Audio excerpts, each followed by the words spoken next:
The great archive of the Galactic Federation held many secrets, but none quite as consequential as Assessment Protocol 7249. For millennia, this ancient program had evaluated emerging civilizations, calculating their potential impact on galactic stability. Never in its long history had it produced such alarming results as it did for humanity. Senior Archivist Zixtal stared at the holographic display, her crystalline form reflecting the red warning indicators pulsing across the screen. The numbers couldn't be right. She ran the assessment again, watching as the same devastating prediction emerged. According to the protocol, humanity's development trajectory would lead to a fundamental reshaping of galactic power within just 3 centuries, a blink of an eye in cosmic terms. Impossible, she whispered, her crystalline lattices vibrating with concern. Yet the protocol had never been wrong in its 13,000 years of operation. The humans appeared primitive by Federation standards. Their spacecraft were crude, their energy production inefficient, and their planetary unification non-existent. But the protocol wasn't measuring current capabilities. It analyzed potential. And in that regard, humans were unprecedented. Zixtal compiled her findings into an emergency report for the High Council. The data was clear. Humanity's rate of technological advancement was accelerating exponentially. More concerning was their unique approach to problem-solving. Where most species followed predictable paths of development, humans seemed to leap sideways, finding solutions that shouldn't have been possible with their level of technology. The High Council convened within hours of receiving her report, the fastest response in recent memory. Representatives from the Federation's 1,000-member species gathered in the vast chamber of deliberation, their various forms creating a living tapestry of galactic diversity. High Counselor Venra, their tentacles writhing with agitation, addressed the assembly. The assessment protocol's findings are disturbing. These humans, they don't follow any established patterns. Their technology advances in chaotic bursts rather than the orderly progression we see in all other species. Perhaps the protocol is malfunctioning, suggested Counselor Myth, their feathered crest rising in skepticism. No species could possibly advance as rapidly as these predictions suggest. Zixtal stepped forward, her crystalline form catching the light. The protocol remains accurate. I verified its functions personally. What we're seeing isn't a malfunction, it's a warning.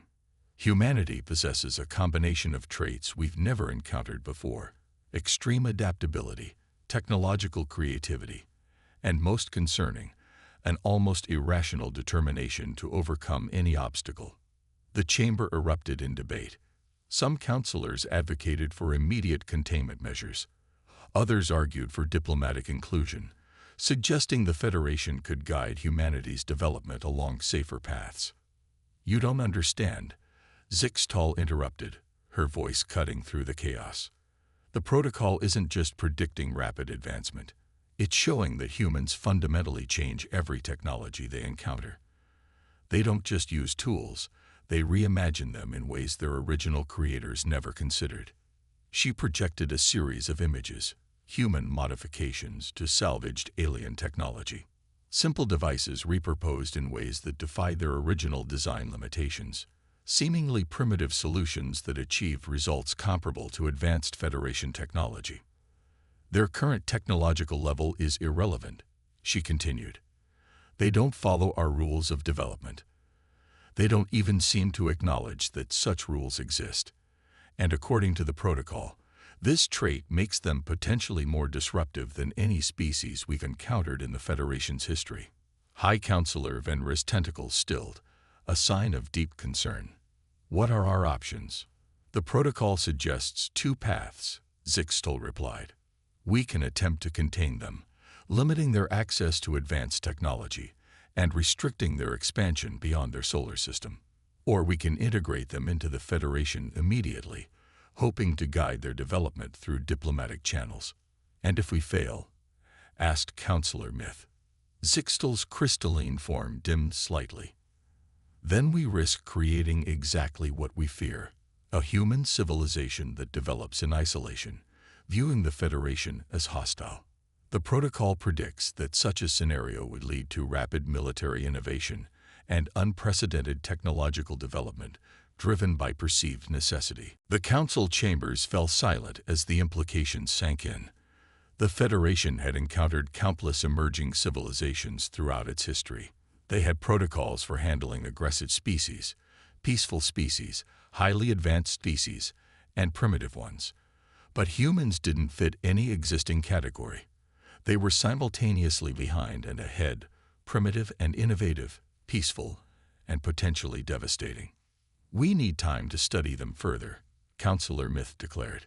"We cannot make such a crucial decision based solely on protocol predictions, no matter how accurate they've been in the past. Time may be the one resource we don't have," Zixtal warned. "The protocol is clear. The longer we wait to act, the more limited our options become. Humanity's development curve is already approaching a critical point." High Counselor Venera raised their tentacles for silence. "We will put it to a vote. The options are clear: immediate containment, diplomatic integration, or continued observation. Choose wisely, for the protocol suggests this decision may well determine the future of the Federation itself." As the council members cast their votes, Zixtal watched with growing unease. She had spent her entire career studying the assessment protocol's predictions. She knew its accuracy, its importance, and for the first time in her long life, she found herself hoping the protocol was wrong. But deep in the Great Archive, the ancient program continued its calculations, its warning indicators pulsing steadily brighter. The future it predicted was coming, and the Federation's response in these crucial moments would determine whether humanity emerged as an ally or an adversary. The clock was ticking, and with each passing moment, the options for peaceful resolution grew fewer. Project Containment, Part 2. The vote had been cast, and with it, the Federation embarked on what would prove to be its greatest miscalculation. Operation Silent Wall, as it was designated, seemed elegant in its simplicity: create a subtle technological barrier around human space, restricting their expansion while making the limitations appear natural. Commander Raxler of the Implementation Division stood on the bridge of his stealth vessel, watching as the first containment satellites were deployed at the edge of Earth's solar system. His chitinous exoskeleton gleamed dully under the ship's lights as he reviewed the operation's progress. "The quantum interference grid is at 60% capacity," reported his second-in-command, Kavol. "Once complete, it should make faster-than-light travel impossible within a light-year of their system without our approved technologies." Raxler clicked his mandibles in satisfaction. The humans would never know they were being contained. They would simply conclude that their theories about FTL travel were flawed. It was perfect, or so they thought. The first sign that something was wrong came 3 months later. A small human research vessel approached the edge of the containment field. According to their calculations, it should have encountered insurmountable technical difficulties. Instead, it passed through as if the field wasn't there. "Impossible," Kavol whispered, their compound eyes widening.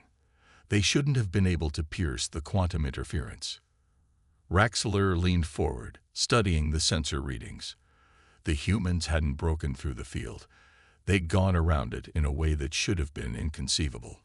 Instead of trying to overcome the quantum interference directly, they'd developed a drive system that simply ignored it, operating on principles the Federation had never considered. "How?" he demanded. "Their level of technology shouldn't allow for this." The answer came from an unexpected source. A junior analyst, fresh from the academy, discovered that the humans had been testing various propulsion theories simultaneously. When conventional approaches failed, they'd simply tried something else, eventually stumbling upon a method that circumvented the Federation's carefully constructed barriers. But it wasn't just their propulsion systems that defied expectations. As the Federation watched, humans began making technological leaps that bypassed centuries of normal development. They weren't following the established progression of scientific advancement. They were taking shortcuts, finding connections that other species had missed. "They're using quantum entanglement for communication," reported another observer. "But their method, it's crude, yet somehow more efficient than our own systems. The containment plan was failing, not because the Federation's technology was flawed, but because humans approached problems from angles no one had anticipated. When they encountered the subtle barriers placed in their path, they didn't try to break through. They found ways around them, often discovering new technologies in the process. Raxler called an emergency meeting with the Implementation Division's leadership. "We need to adjust our strategy," he insisted. "The current approach isn't working." But before they could formulate a new plan, reports began flooding in from across human space. The quantum interference grid wasn't just failing to contain them. It was accidentally providing them with data about advanced physics. Every time their ships encountered the field, they learned more about how it worked. "They're reverse engineering our containment technology," Kivol reported, their voice trembling. "Not by studying it directly, but by observing its effects and theorizing about the causes. They're turning our own barriers into teaching tools." The Implementation Division watched in growing alarm as human ships began appearing at the edges of Federation space. Their technology was still primitive by Federation standards, but it was advancing at an unprecedented rate. More concerning was how they were developing it, not through careful, methodical research, but through a chaotic process of trial and error that somehow produced results. "We need to shut down the containment grid," Raxler finally ordered. "It's doing more harm than good." But it was too late. The humans had already gathered enough data from their interactions with the field to make several breakthrough discoveries. What was meant to contain them had instead accelerated their development. As the Federation scrambled to adjust its strategy, a new report arrived from Earth. The humans had announced a major scientific breakthrough. They had developed a new theory of quantum mechanics that unified several disparate fields of physics. What they didn't know was that they had achieved this partly because of their interactions with the containment field, their unique approach to problem solving, allowing them to see patterns that other species had missed for millennia. The Implementation Division's failure was complete. Not only had they failed to contain humanity, but their attempts had inadvertently given them tools to advance even faster. The assessment protocol's predictions were proving to be not just accurate, but conservative in their estimates. Raxler prepared his report for the High Council with a growing sense of dread. The humans weren't just breaking free of their containment. They were using it as a springboard for development. The Federation's worst fears were being realized, not because humanity was hostile, but because their very way of thinking defied prediction or control. The Breaking Point, Part 3. Dr. Sarah Chen stood before the United Earth Science Council, her hand steady as she presented the evidence that would change humanity's understanding of their place in the universe. The holographic display behind her showed complex data patterns, patterns that shouldn't exist naturally. "These quantum disturbances aren't random," she explained, highlighting specific sections of the data. "They're artificial. Someone has been attempting to restrict our expansion into space, but their methods revealed their presence." The council chamber erupted in murmurs. Admiral James Rodriguez, head of Earth's defense forces, leaned forward. "You're saying we've been under some kind of alien containment?" "Yes," Sarah replied. "But that's not the most interesting part. Their technology is far more advanced than ours, yet we managed to bypass it without even knowing it was there. Our unconventional approach to faster-than-light travel accidentally circumvented their entire containment system." The implications were staggering. Humanity had not only survived an attempted containment by a vastly superior civilization, they had unknowingly turned it to their advantage. The quantum interference field meant to trap them had instead provided invaluable data about advanced physics principles. Dr. Yuki Tanaka, the Council's head physicist, spoke up. "Those anomalies we detected during the Martinez-Podel FTL experiments, they weren't errors in our calculations. They were interactions with their containment field." "Exactly," Sarah confirmed. "Every time we thought we'd failed, we were actually gathering data about their technology. Our failed experiments taught us more about quantum mechanics than a century of conventional research." The council chamber fell silent as the full implications sank in. Humanity wasn't alone in the universe, and their first contact with advanced alien life had been an attempt to contain them. But instead of succeeding, the aliens had inadvertently accelerated human technological development. Admiral Rodriguez broke the silence. What's our next move? If we reveal that we know about their containment efforts, we risk provoking them. But if we stay quiet, we continue exactly as we have been, Sarah proposed. They don't realize that we've detected their technology. Let's use this advantage while we can. The Council agreed. Over the next 6 months, Earth launched a series of seemingly unrelated research projects. Each one was designed to gather more information about the alien containment technology, while appearing to be normal scientific advancement. In a secret facility beneath the Atacama Desert, Sarah led a team working to understand the principles behind a quantum interference field. Unlike the aliens' methodical approach to technology, the human scientists threw conventional theories out the window, experimenting with combinations and applications that would have seemed absurd to their watchers. They're expecting us to either break through their barriers or remain contained by them, Sarah explained to her team. They're not expecting us to turn their own technology into something new entirely. And that's exactly what they did. While the Federation's implementation division watched for signs of humans attempting to destroy or circumvent their containment field, Sarah's team was studying how to repurpose its principles for something completely different. The breakthrough came from an unexpected source. Dr. Marcus Wong, a quantum computing specialist, noticed that the containment field structure could be adapted into a new form of computational architecture. Instead of fighting against the quantum interference, they could use it to create computers that operated on principles the Federation had never considered. It's like they gave us a wall, Marcus explained, and instead of trying to break it down, we're turning it into a foundation to build something new. The Federation's observers were baffled by the humans' apparent lack of response to their containment. The implementation division had expected either direct confrontation or continued oblivious attempts to expand. Instead, human ships carefully skirted the edges of the containment field, gathering data while appearing to simply be exploring their local space. What the Federation didn't realize was that every probe they launched, every adjustment they made to their containment field, provided humans with more information about advanced technology. Earth's scientists weren't just learning about alien tech, they were reimagining its fundamental principles. Sarah's team made the final breakthrough on a rainy Tuesday morning. They had successfully adapted the principles of the containment field into a new form of technology, one that would change the balance of power in ways the Federation never could have predicted. It's ready, Sarah announced to the Council.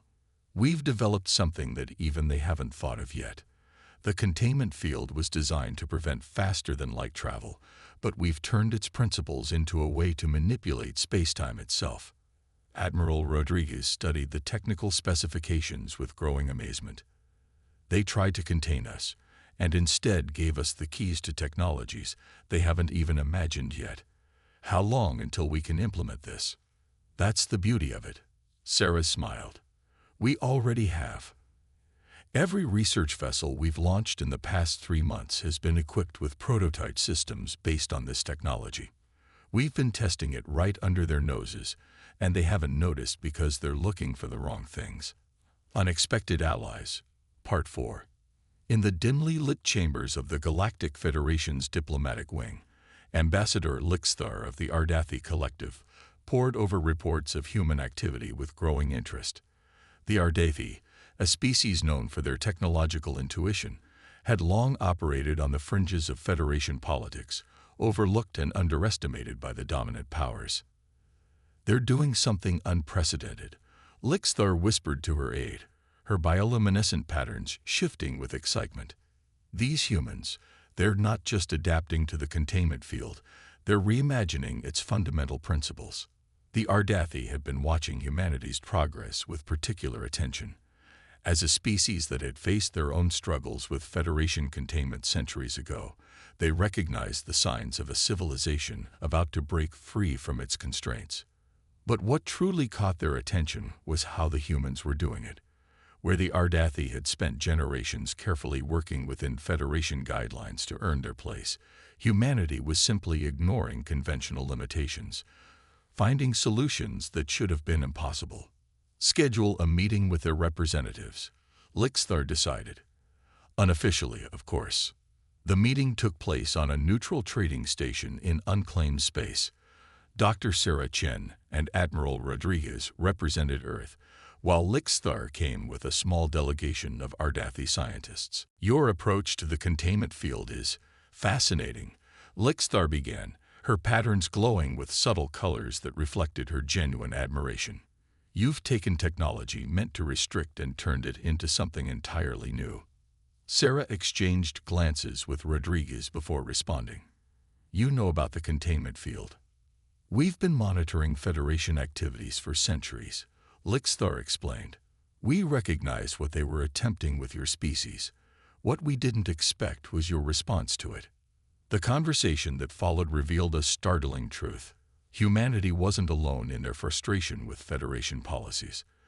Dozens of species, particularly those from younger or less conventional civilizations, had faced similar attempts at control and containment. "The Federation fears what it cannot predict," Lixthar explained.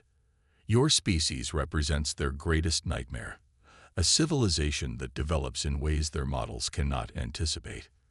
But where the Federation saw chaos, the Ardathi and others saw opportunity.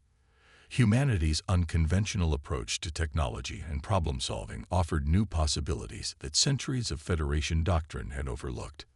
"We're not the only ones watching," Lixthar continued. "The Nexarian Assembly, the Zinthar Consortium, many of the Federation's supposedly minor powers see the potential in your methods. We've all been waiting for something to change the status quo." Admiral Rodriguez leaned forward. "Are you proposing an alliance?" Something more interesting. Lixthar's patterns shifted to a deep blue of possibility. "We're proposing a collaboration. Your species has shown a remarkable ability to reimagine existing technologies, combined with our experience and resources." The implications were staggering. The Ardathi weren't just offering support, they were suggesting a partnership that could reshape the galaxy's technological landscape. Other species began making discreet contact, each bringing their own unique perspectives and capabilities to the table. The Nexarians, masters of biological computing, saw potential applications for human quantum manipulation theories that even Sarah's team hadn't considered. The Zinthar Consortium, experts in energy manipulation, offered insights that helped refine humanity's adaptations of the containment field technology. What emerged was more than just an alliance. It was a new approach to galactic civilization itself. Where the Federation sought to control and standardize, this growing coalition embraced diversity and unconventional thinking. "The Federation believes they're containing a potential threat," Sarah observed during one of their joint research sessions. "Instead, they're witnessing the birth of a new era." As if to prove her point, the first successful test of their combined technologies occurred just weeks later. A human ship, enhanced with Ardathi sensor technology and Nexarian computational systems, demonstrated capabilities that surpassed anything in the Federation's arsenal. But what made this achievement truly remarkable wasn't just its technical specifications, it was how it had been achieved. The ship's systems were a perfect fusion of multiple species technologies, combined in ways that defied conventional scientific doctrine. The Federation's observers, still focused on their containment protocols, failed to recognize the significance of these developments. They saw only a series of seemingly random technological advances, not understanding that they were watching the emergence of an entirely new technological paradigm. High Counselor Venera stood before the assembled Galactic Federation Council, their tentacles writhing in agitation as they delivered the news that would shake the foundations of their civilization. The assessment protocol's warning indicators weren't just flashing now, they were screaming. "We have failed," Venera announced, the words echoing through the vast chamber. "Our attempts to contain humanity have not only failed, but have catalyzed exactly the outcome we sought to prevent. However, the true scope of our miscalculation is far greater than we imagined." The holographic displays activated, showing not just Earth's activities, but those of dozens of supposedly minor powers. The Ardethi Collective, the Nexarian Assembly, the Zinthar Consortium, all had aligned themselves with humanity, forming a technological and cultural alliance that defied Federation protocols. Senior Archivist Zixtal, her crystalline form dimmed with concern, stepped forward. The assessment protocol wasn't wrong about humanity's potential impact on galactic stability, but it was wrong about the nature of that impact. We assumed any significant change would come through conflict. Instead, they've created something entirely new. Counselor Myth finished, their feathered crest rippling. A coalition of species working together in ways our models never predicted. The evidence was undeniable. The human-led alliance wasn't challenging Federation authority through military might or political maneuvering. They were simply making the old power structure irrelevant. Their combined technological innovations were reshaping the very fabric of galactic civilization. Dr. Sarah Chen, now serving as Earth's representative to the new coalition, stood on the observation deck of Harmony Station, the massive space facility that served as their headquarters. Below her, ships of various designs moved in complex patterns, each incorporating technologies that would have been impossible just a few years ago. The Federation never understood, she remarked to Lixthar, who stood beside her. They thought containment was about preventing access to advanced technology. They didn't realize that innovation comes from how you think, not what tools you have access to. The Ardathi ambassadors' bioluminescent patterns shifted in agreement. They gave you barriers, and you turned them into bridges. They tried to isolate you, and instead created connections they never imagined possible. The coalition's success lay not in its military or economic power, but in its fundamental approach to existence. Where the Federation sought to control and categorize, the coalition embraced chaos and creativity. Species that had been dismissed as primitive or unimportant were proving that unconventional thinking could solve problems that had stumped the Federation's finest minds for millennia. Back in the Federation Council chambers, the debate had shifted from how to contain humanity to how to respond to this new galactic reality. The coalition wasn't just advancing technologically, it was attracting more species every day. Even some longtime Federation members were beginning to question the old ways of doing things. Perhaps, Zixtal suggested, her voice cutting through the chaos of debate, we should consider that the assessment protocol's warning wasn't about a threat, but an opportunity. It predicted humanity would fundamentally change galactic civilization. We assumed that meant destruction, but what if it meant evolution? The council chamber fell silent as the implications sank in. The Federation had spent millennia building a galactic civilization based on control, prediction, and standardization. Now they faced something entirely different, a civilization built on adaptation, innovation, and collaboration. High Counselor Venra's tentacles moved in the pattern that indicated a momentous decision. For the first time in the Federation's history, we face a force we cannot contain or control. But perhaps that is exactly what our civilization needs. The decision was made. The Federation would have to adapt or become obsolete. The human-led coalition had demonstrated that there was another way to build a galactic civilization, one that drew strength from diversity rather than conformity, from innovation rather than tradition.